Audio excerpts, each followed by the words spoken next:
Welcome back to another episode of Bullish Project. This is 16 episodes, which is crazy because my friend was telling me that most people quit after episode 7, and we are basically over double that. So I'm pretty excited. Today we have a very important topic to talk about. But first, I actually want to talk about my weekly recap.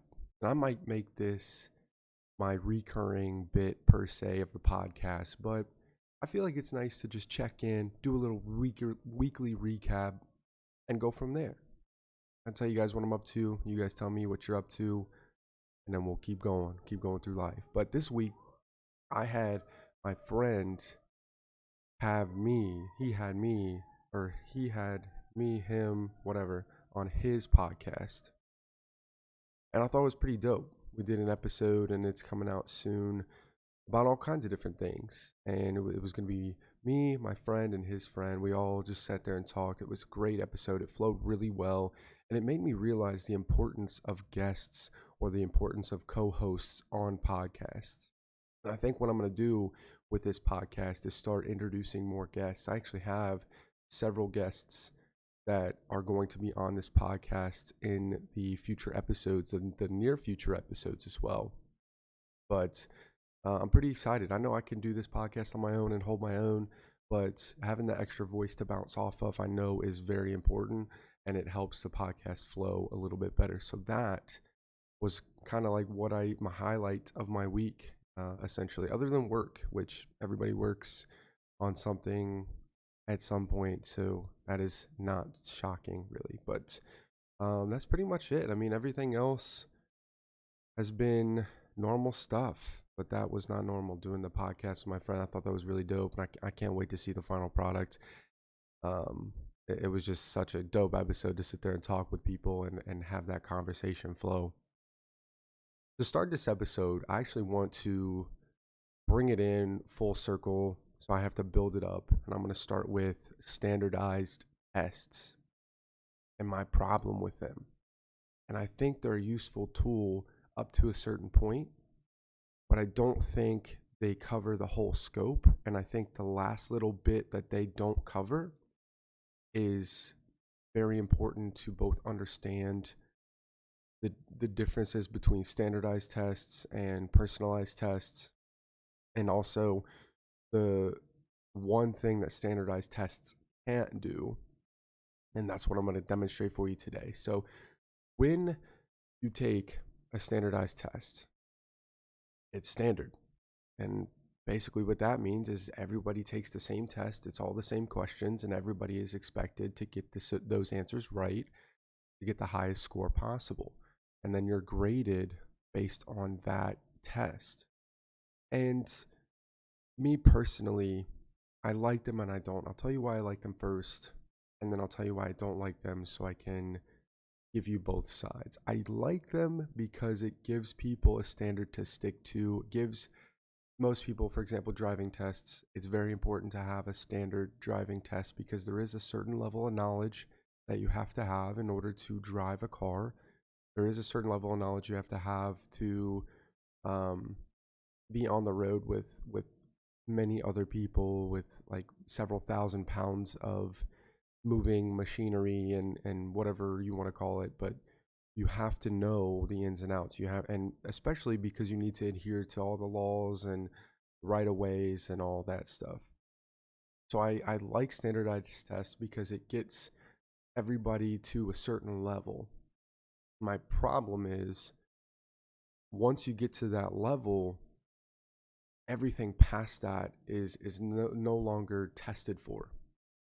And even if, for example, standardized tests in school, which is my main point here, you're taking a test in school and you get a 60 and somebody else gets a 95 or 100 even, which is tough to do in most of those standardized tests, but whatever, we're just going on a basic scale. I know ACT and some of those other tests are scored differently, but say out of 100 questions, 1 point apiece, you get a score of 60, so you got basically 60 out of 100, which is barely passing in most school districts. In fact, it would be failing in my school district, but 60 is a D minus or D or whatever you want to call it. 59 and below is an F. You pass but barely. Even if you didn't get a 60 and you got a 50 and failed, that would be considered a pretty low score. And if you looked at all the scores as a student rather, and say you're talking to your friends or you're talking to other people, oh, what did you get? What did you get? And everybody starts talking about it. Oh, I got a 50, I got a 60, I got a 80, 90. Then subconsciously, those people are going to start placing them in ranks based on where they scored, which is how it's designed. And that's part of the problem because those people are considered less smart when it comes to overall knowledge and overall intelligence because they scored a 50 or a 60, and you got kids over here scoring 85, 90s, 100s. And it makes it to where people look at the people who scored a 50 or 60, they look at them different than if they scored an 85, 90. And that's my problem with it because standardized tests don't get the full scope of what you're good at. They only get the scope of what they're testing you on. And in general, it's going to be gen ed stuff like English, science, whatever tests you take in those subjects, whatever ACT, SAT, whatever tests you're taking for graduation or college purposes. It only grasps those few subjects. And even then, 50 to 100 questions doesn't begin to scratch the surface of somebody's knowledge. And so even if you're failing school, even if you're in college and you don't really apply yourself that much because you don't like it, there is something out there that you do like, that you will excel in. It's just not what you're doing right now. Your mind is telling you that that's not what you want to do, and you need to try to find something else to do or to focus on. Because if school's not your thing, you're not going to focus on it.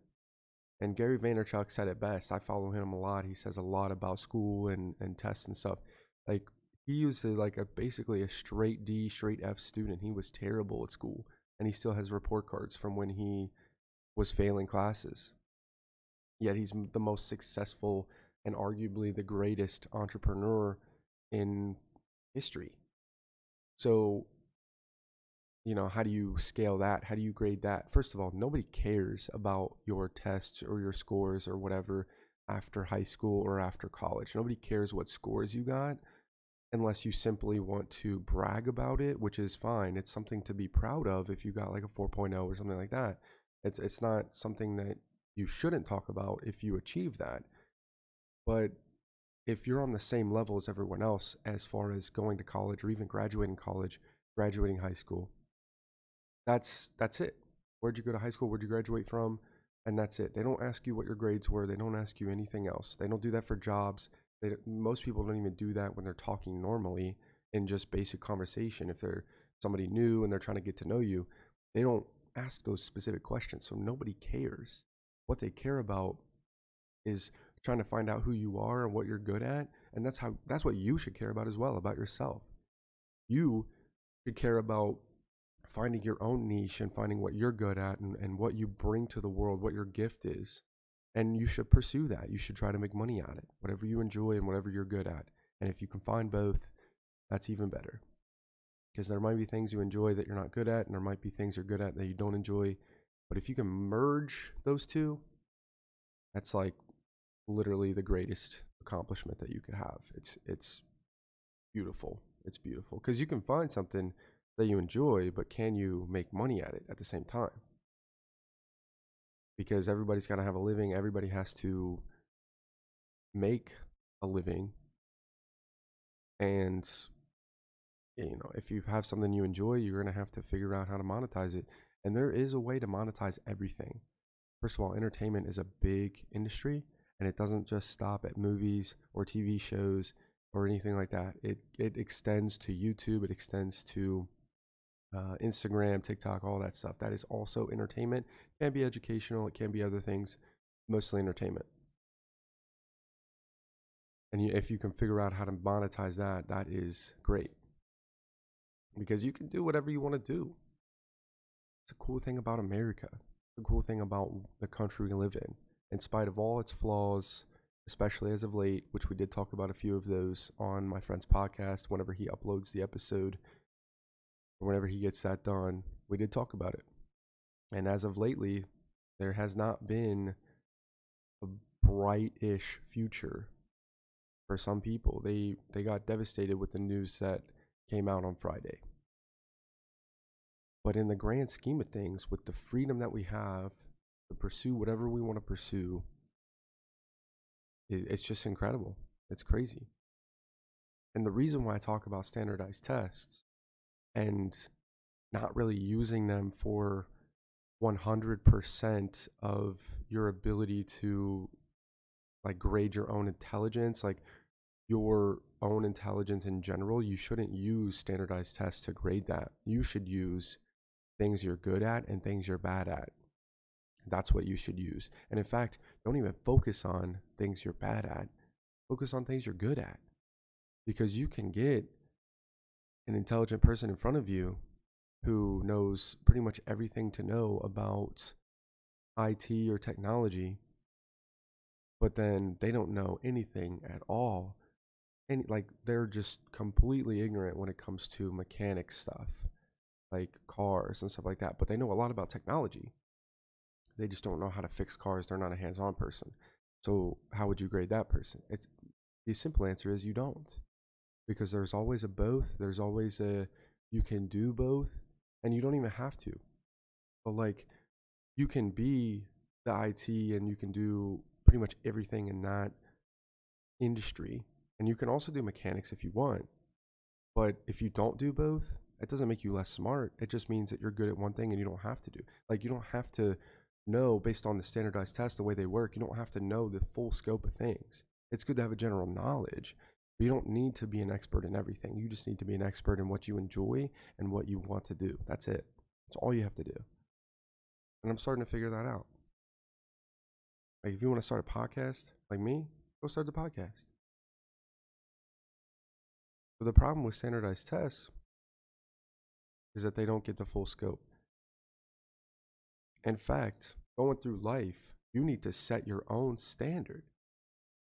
You set your own standard. When you're going through life and you get things that come in and out of your life, whether it's people or jobs or management or whatever, you get the opportunity to work with different people and you get basically their standards on stuff, because when you work with them or when you hang out with them, you find out what's important to them and what their standards are.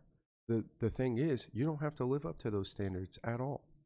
You can make your own standards. Now, the exception would be work, and I'm actually having this not necessarily issue at the moment, but it is kind of back and forth, good and bad at work right now for me, because I work in retail, so management comes and goes all the time. A manager I had for several years who had just recently moved on to a different position was a few months ago, he's gone to another position. We've got a new manager, and the new manager essentially has a different way of doing things, a different standard.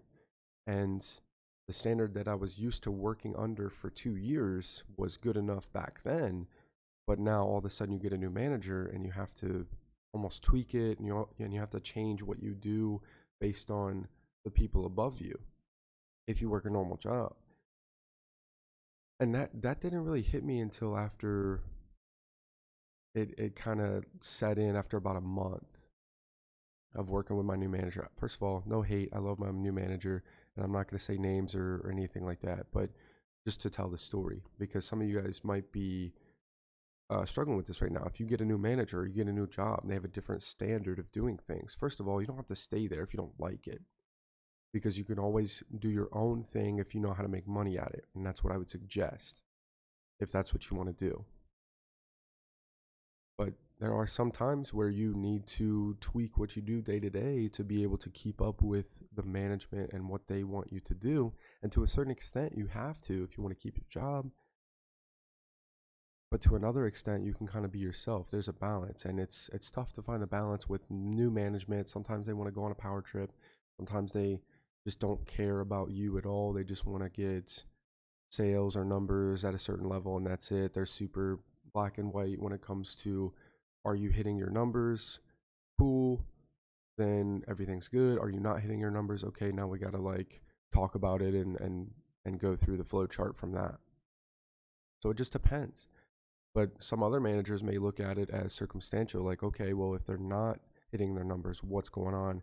If they're not coming in on time, if they're not performing at the same level that they used to perform, if they're not putting in the work that they used to put in, what's going on with their life? And I think the best leaders in general are the ones that can tap into their employees who basically understand who they are and what they like to do, and then build them up at the same time. And leaders tend to pull employees up with them when they grow a company or when they move forward, not yell down at them and keep them on the same level that they're on. Leaders tend to pull them up and grow those individuals even past the position that they may be in right now. If you have employees who don't want to stay at that level forever, which sometimes you really shouldn't want to, unless you have your dream job, but you should always want more when it comes to that. And your leaders, first of all, leaders, not managers or bosses, but like bosses and leaders are two different things. Leaders will pull you up and grow you as an individual. Bosses will just tell you what to do, and that's it. And it's tough because you get a lot of different managers over the course of several years, or even several jobs that you're in. Like, everyone has a different personality, a different standard, like I was talking about. And adhering to new standards all the time is tough. When you get new management and the job you did years prior, for example, in my personal case, everything I did was up to par, everything was fine. And then all of a sudden the standard changes, and now I have to kind of relearn my job. Not necessarily relearn it, but tweak it a little bit. But if you don't tweak it instantly, it's like, then you get yelled at or reprimanded. And it's like, I was doing this for 2 years. I have a routine, I have a habit now. So what do you want me to do? Like, do you want me to just find another job? Like, and it's some of those situations will come up where you don't want that job anymore, and that's the final straw. So you just get to leave and find another job. That's cool. But sometimes the grass isn't always greener. So you have to weigh those options where the job you have, if you are switching, like I've been looking at new jobs as well, but all the benefits that I have would not be matched at another company with my level of education. So, I have to kind of level up my education to be qualified for some of these other jobs or whatever I want to do, unless I do my own thing. Because you can always do your own thing in business, and as long as you're making money at it and you're making enough to live, that's really all that matters. So you don't need education for anything, but some of those standard, put that in quotes because we're basically the whole theme of the episode. That standard raises when you want more pay. You have to do more in order to get more pay.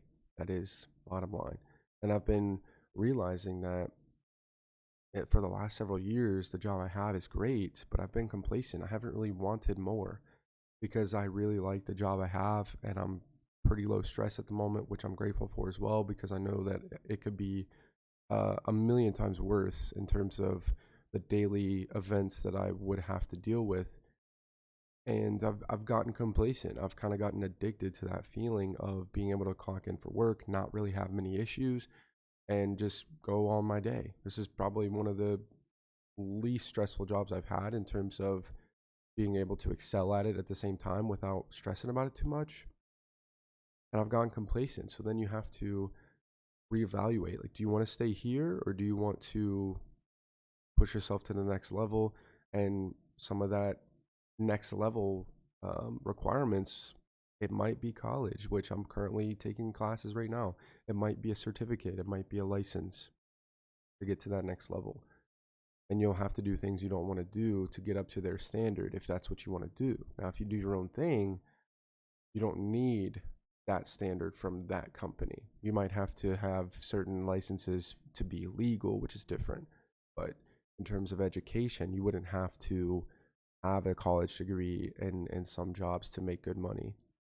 In fact, Elon Musk said that he doesn't even look at resumes really at all. He doesn't even care if you have a college education. He doesn't. And I think that's good because it doesn't give you the full scope of that person or the work ethic or anything like that. And that's the point I'm trying to make. College degrees, even a lot of those things that are standard for those jobs, those don't even tell the whole story. But you get to tell your own story. You get to write your own book essentially and go through your own path and set your own standard. You don't have to stick to someone else's. In fact, you shouldn't want to, because you're your own person and there's nobody else exactly like you in terms of what music you like, what pizza or whatever you like, what food you like. I'm a big pizza guy. It's like there's no other person like you, so you shouldn't even try to be anybody else but you. So that's something to consider. I see a lot of people that end up looking at somebody else and what they do, and they want to mimic that because it'll impress someone, or they want to mimic it because that person is successful, so they want to do exactly what that person did. But the problem is you can't, because it's not natural. You can only be yourself to a point where you're going to get to a crossroads every time in life when you get to a new job or a new opportunity. And it goes exactly like this every time. Is it interesting enough for you to keep pursuing? Yes. You go down this path. Is it not? Then you say no and you go down another path. And then eventually you get to another crossroads. Do I enjoy it? Yes, no. No, and then you just keep going. But the problem is, if you don't enjoy it, you can't fake it until you make it. And that whole saying is totally untrue. You just can't fake it, because you can't fake the ability to want to do stuff. Most of the time you just do it because that's just part of who you are. That's what you want to do. And your priorities in terms of what you spend your money on. Some people like concerts and music and live music, whatever. That's what I do. That's what I like to do with my time. I also like to buy food. I like to go out and see new restaurants. But that's me. I wouldn't expect anybody else to be me, because I'm me. Everybody else has to be their own person. And whatever standard, whatever kind of person they are is not you. You have to be you. Fuck their standards. Fuck who they are. Not in the terms of, if they're your friend, fuck them. Like, no, you should care about them, but you should care about them enough to know that they're separate from you. And you shouldn't get down on yourself if somebody's succeeding before you are. You shouldn't get down on yourself if they have something else set up, or they already have it made, or whatever it is. Because your time's coming. You just got to find that drive, and whatever brings you that drive, that's what you should pursue. Because we talked about this on the episode that I did with my friend. Life, he actually quoted me from one of my episodes, and I need to find out which episode that is, because I didn't get any context when we were recording. But he said that I said life is fair, and I agree with that, because you get what you put in. Now, obviously, people are going to have it easier and people are going to have it harder. That's just how it goes. But at the end of the day, you have this line right here. You have a straight line of how life works. And some people are already up here. They're a little bit above the starting point because they had it easier. Some people are below the starting point because they don't have as many opportunities. But the thing is, it's possible for everybody to get what they want in life. They just have to put in the work. And if I had to guess, that's what I was referring to, but I didn't get the full context, so I'll have to go back and check that out.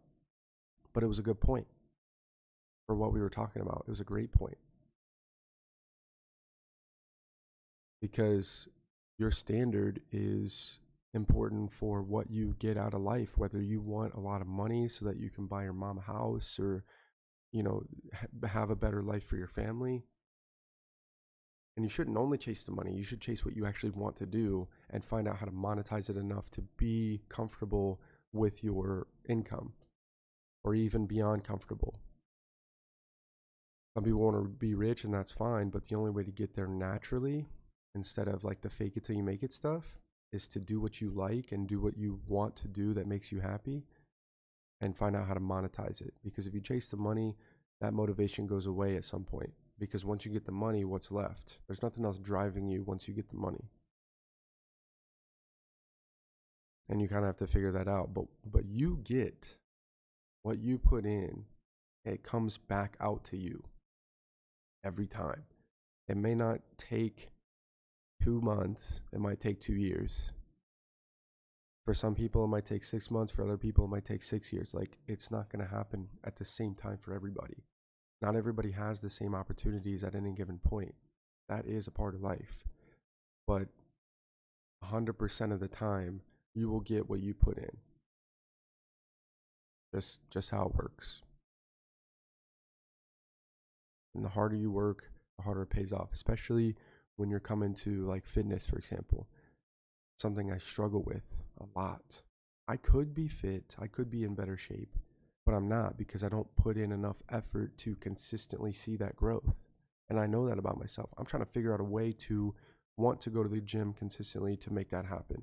But it's tough for somebody who doesn't have that priority and who wasn't, that was weird. I said who wasn't. It was like in my brain, just made my brain freeze. Anyway, somebody who wasn't raised with the wake up, gym first, health first mentality. I wasn't raised that way, so it's not important to me. But I want to break that chain of events that followed my parents and stuff. Like, I want to be in better shape just physically. The only way to do that is go to the gym and get in shape. But it's tough. It's tough for me. I don't know why. I think it's just the motivation to get to the gym. I don't really care about what people think when I'm at the gym. That doesn't bother me. But I want to level up in a sense to where I can actually be fit and be in a healthy sense. But that takes work and effort as well. And that takes you setting your own standard. First of all, if you work for yourself, most people who work for themselves have a higher standard than what they have when they work for someone else. And that's because it's theirs. You know, when I do this podcast, it's my personal podcast. I want everyone to enjoy it. Now, I know people are not going to enjoy it, but I put in effort to find the topics and do weekly episodes because it's mine. It's not someone else's. It's not a job that I'm forced to do. So I put in more effort because I'm working for myself, because it's mine. And that's important too. Sometimes what you need is to be the number one person and grow your own business. Because not everybody wants the same thing. You got to find out what you want. But the most important thing to realize, the most important thing to understand is that you are always good enough no matter what. You just got to find what you're good at and excel in that. If you feel like you're not good enough, it's because you haven't found your niche or you haven't found your calling per se.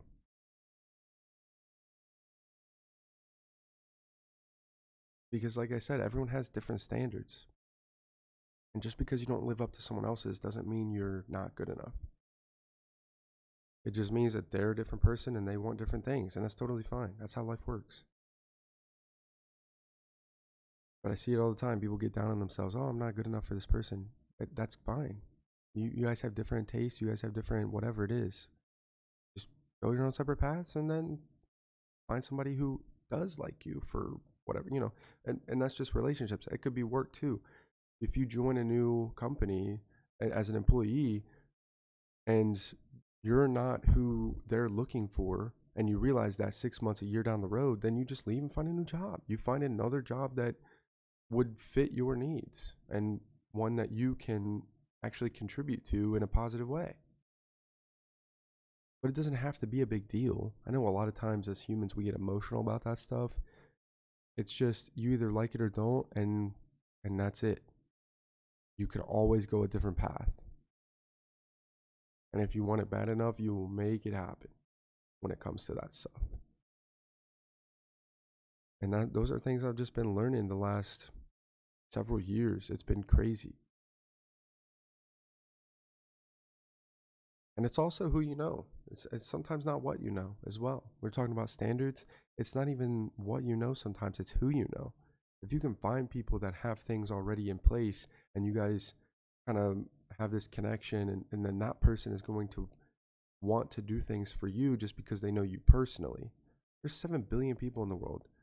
That person that you meet can't have the same level of, okay, I'll do this for you with 7 billion other people. It's just not possible. One, because of distance, everybody lives in different countries and stuff.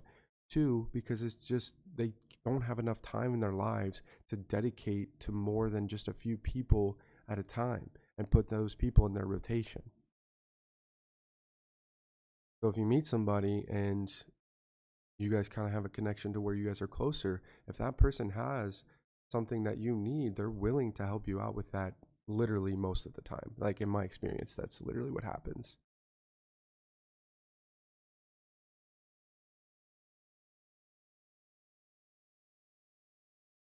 And in the case of this episode, that's basically the entire point of what I'm trying to make.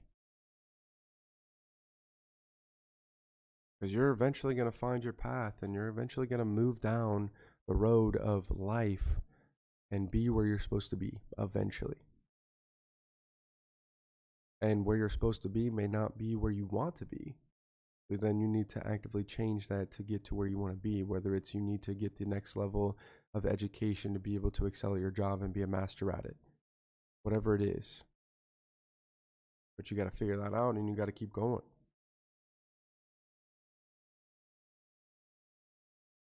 Short episode today. I had a really important topic and I want to talk about it, which was the standards. It's been bothering me for a while and I wanted to get it out there. But in this case, we're finished with the episode. In fact, I said everything I wanted to say. And I think that this episode is very valuable for a lot of people who just don't feel good enough, who don't feel like they belong because of some standard that's not even theirs, that they shouldn't even be worrying about. So if that's you, I hope this episode helped you. And if it didn't, maybe you can find somebody else who helps you. I'm sorry if that doesn't help you. But it helps me. Just not worrying about adhering to someone else's standard, whether that's for work or friends or whoever. You just be you. That's all it takes. That's all it takes to be happy sometimes. It's just for you to be you and let everything else fall into place around you. Sometimes that's all it takes. But I'll leave you guys with this question. What standard do you want to have for yourself? What do you want out of life? And those two open-ended questions, get your thoughts rolling on a Monday and finish the week strong. I'll see you guys next week for episode 17, I believe it is. Pretty sure it's 17. Let's see. It would be 17. I lose track already. And 17, 18, and 19, next few episodes, I'm going to try to work in some guests and we're going to get some more topics and more flow on a conversation. And I'm pretty excited about it. So until then, I'll see you guys. Take care of yourselves. Peace.